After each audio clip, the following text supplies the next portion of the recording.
Welcome to Pindar Poetry. We hope you learned something new. You start by closing Outlook and any Office background processes so the registry isn't in use. Once done, open Registry Editor with Win+R, type regedit, and press Enter. Make a full registry export immediately, File, Export, and Save to a clearly named reg file. This backup lets you restore if anything goes wrong. Finally, elevate to an administrator account so you have permission to delete keys. Without admin rights, the removals will fail.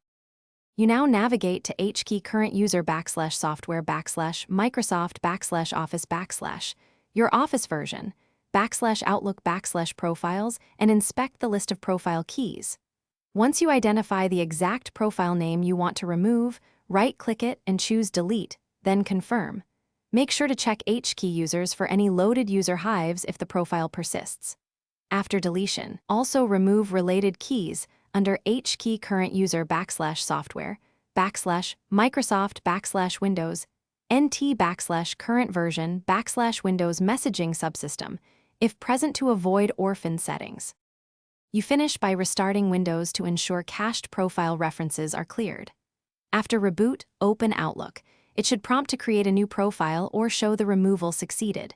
If you encounter errors, missing mailbox, startup crashes, or profile reappearing, immediately import the backup. You exported. Registry Editor, File, Import, select the file. That restores prior keys. If problems persist, check Event Viewer for Outlook or profile-related. Thanks for watching. Consider subscribing if we helped you.